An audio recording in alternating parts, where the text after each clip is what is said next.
আগামী 29 তারিখ আবার অধিবেশন বসছে। আমাদেরকে নোটিশ দেওয়ার কথা বলা হয়েছে সংস্কার বিষয়ে আলোচনার জন্য।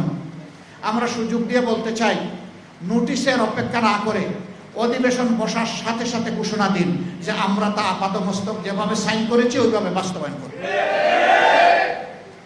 আসুন এখন বাস্তবায়ন প্রক্রিয়া নিয়ে আমরা আলোচনা করি সংসদে।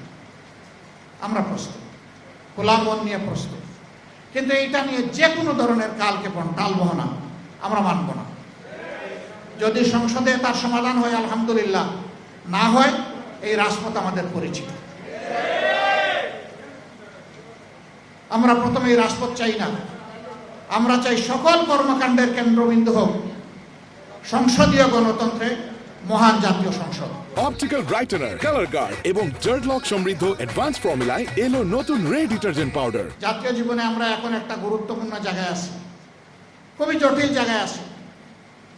সম্প্রতি যুদ্ধের কারণে গোটা বিশ্ব অস্থির, অর্থনীতি অনেক দেশের ভঙ্গুর হয়ে পড়েছে,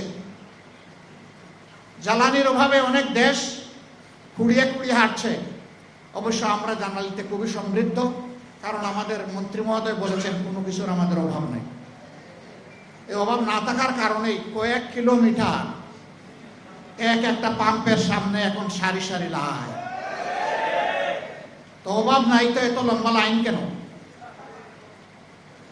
আজকেও আমি বিভিন্ন ইন্ডাস্ট্রি মালিকদের সাথে কথা বলেছি।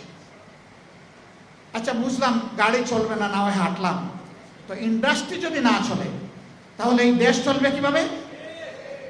সেই ইন্ডাস্ট্রির চাকা ঘুরতে হলেও তো আমার জ্বালানি লাগবে।